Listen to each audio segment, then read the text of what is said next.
మౌన పోరాటం మౌన పోరాటం. అమ్మా, నువ్వెప్పుడు వచ్చావు? ఎలా వచ్చావు? వాళ్ళు చాలా అనుమానాలతో ఉన్నారా. నేను చాలా క్లారిటీతో ఉన్నాను. అనుమానాలు స్పీడ్ బ్రేకర్ లాంటివి, బ్రేకులు పడతాయి. క్లారిటీ స్ట్రైట్ రోడ్ లాంటిది, సర్రును వచ్చేసాను. అర్థమైంది అత్తయ్యా. వాళ్ళకిప్పుడు 100 డౌట్లున్నాయి. అందుకే ఆ డౌట్స్ తీర్చుకోవడానికి వాళ్ళు ఆఫీస్కి ఫోన్ చేస్తారు, లేదంటే అక్కడికి వెళ్తారు. అక్కడ లేనని తెలిస్తే ఇక్కడికొస్తారు. అక్కడ నేను ఉండాలి. వాళ్ళ డౌట్ క్లియర్ అయ్యే వరకు అటు ఇటు పరుగులు తీస్తారు. కాబట్టి నేను వెంటనే బయలుదేరి ఆ ఇంటికి వెళ్ళాలి. అత్తయ్యా, నువ్వు సూపర్.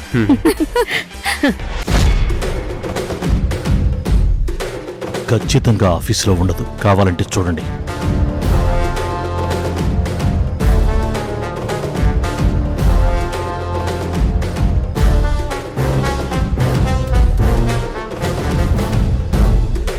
రంగనాథ్, జానకి ఏది? రంగనాథ్ సార్, జానకి ఏది? ఇప్పుడే మీరు లోపలికి వచ్చే ముందే వెళ్ళారు కదా సార్. కింద మీకు ఎదురుపడలేదా? ఇప్పుడే వెళ్ళిందా? అవునండి, ఇంటికి వెళ్ళారు. కళ్యాణరామ్ సార్కి మందులేవో వెయ్యాలంట, డాక్టర్ కూడా వస్తానన్నారంట. అందుకే ఈరోజు మిగిలిన అపాయింట్మెంట్స్ అన్ని క్యాన్సిల్ చేయమన్నారు. ఏదైనా పనుంటే ఫోన్ చేయమన్నారు. మీకేదన్నా పనుందా సార్? వెళ్ళు. పో.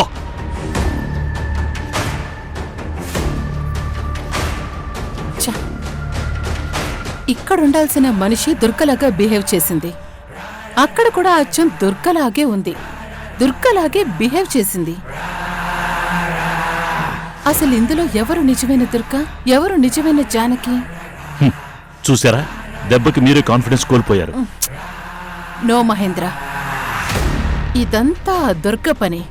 దుర్గే ఇక్కడుంది. తన స్టైల్ నాకు బాగా తెలుసు. కానీ అక్కడున్న మనిషి కూడా సేమ్ దుర్గలాగే అనిపిస్తుంది. ఇప్పుడు జానకి ఎక్కడుందో చెప్పండి. లేదు మహేంద్ర, 2 చోట్ల జానకి లేదు.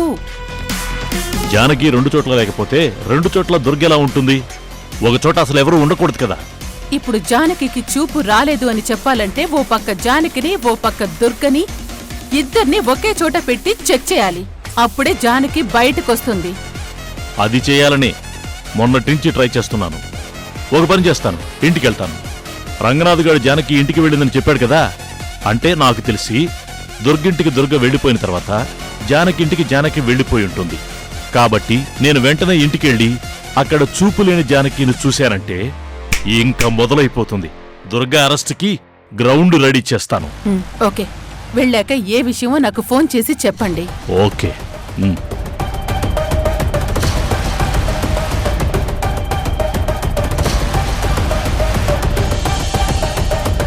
సువర్ణ, నిన్నే. ఇందాక నుంచి ఎందుకు అరుస్తున్నావు? నాకు వాష్రూమ్లోకి వినిపిస్తుంది నీ గొంతు. ఇందాక నుంచి దుర్గా దుర్గా అని జపం చేస్తున్నావు. ఇదేమైనా దుర్గమ్మ వారి గుడి అనుకుంటున్నావా? నా ఆఫీస్.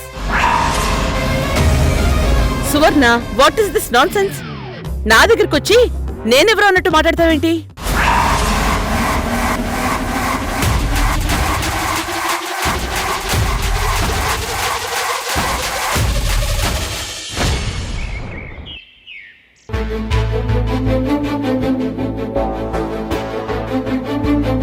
అమ్మా, జ్యూస్ తాగిస్తూ ఉండు Godavari.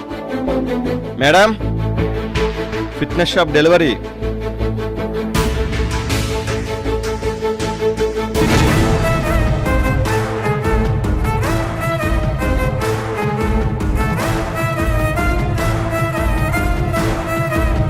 Madam, door delivery. Sign చేయండి మేడం.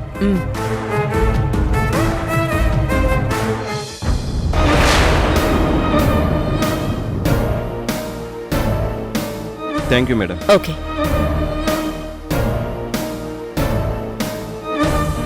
పిచ్చెక్కించేస్తుంది. ఎక్కడ చూసినా చూపున్న మనిషే ఉంటుంది. ఇది ఎలా పాసిబుల్ అవుతుంది? ఎలా? సార్, ఇలారా. సార్, ఏంటది? Walker delivery sir. ఏది? సార్,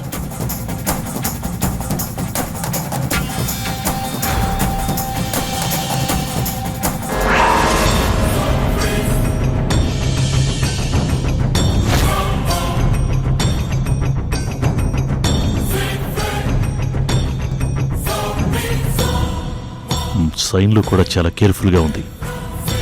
జానకి అనే సంతకం పెట్టింది.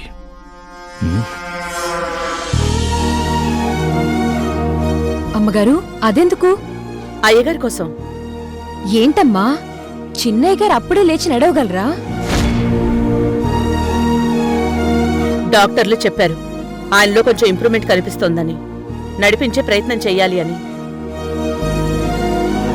అయినా మోటివేట్ చేస్తేనే ఆఫీస్లో అందర్నీ కమాండ్ చేసే స్థాయికి ఎదిగారు. అలాంటిది ఇప్పుడు లేచి నడవలేరా? నడుస్తారు, నాకా నమ్మకం ఉంది. నువ్వు చెప్పావంటే నేను ఖచ్చితంగా నడవగలను దుర్గమ్మ. నాకు చాలా కాన్ఫిడెన్స్గా అనిపిస్తుంది. ఇది నా బలం కాదు దుర్గమ్మ, నీ సంకల్పం. అమ్మా, చిన్నయ్య గారు వీల్ చైర్లో ఉండకూడదు. చాలా త్వరగా లేచి నడవాలి. నడిపించండమ్మా. ఉమ్.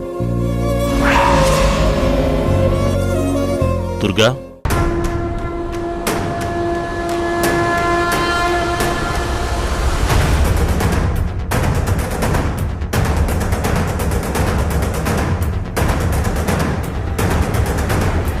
గోదావరి చాలా కలలుగంటుంది. అది జరుగుతుందా దుర్గా? మహేంద్ర, నువ్వు ఎవరితో మాట్లాడుతున్నావు? ఎవరి గురించి మాట్లాడుతున్నావు? నీతోనే మాట్లాడుతున్నాను, నీ గురించే మాట్లాడుతున్నాను. మరి దుర్గాని ఎవరినో పిలిచినట్టు పిలుస్తున్నావేంటి? బ్రెయిన్లో మెమరీ మిస్ అయిందా, లేక టోటల్గా బ్రెయినే పోయిందా? నీ గురించి మాకంతా తెలిసిపోయాక కూడా ఇంకా నటించుకు దుర్గా.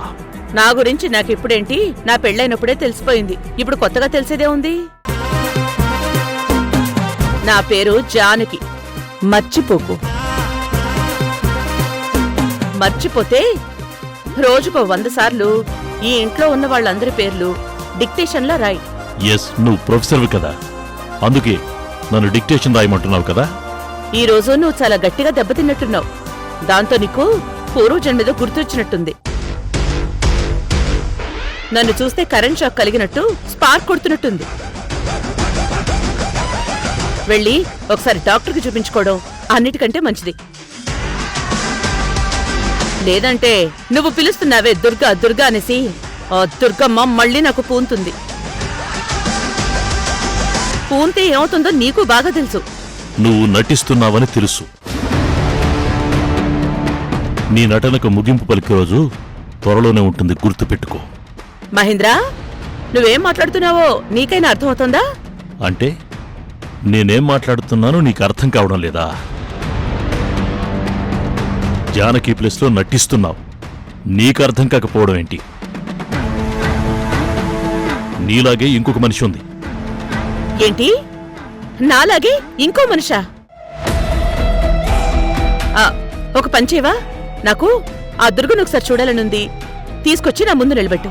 ఓకే, నాకు అర్థమైంది. మీ ఇద్దరిని ఒకే చోటుకి తీసుకొచ్చి నిలబెడతాను. మొత్తం ప్రపంచానికి చూపెడతాను. అదెక్కడ నిలబెడతానో తెలుసా? కోర్టులో. నీ ఛాలెంజ్ నేను యాక్సెప్ట్ చేస్తున్నాను. ట్రై చేసుకో.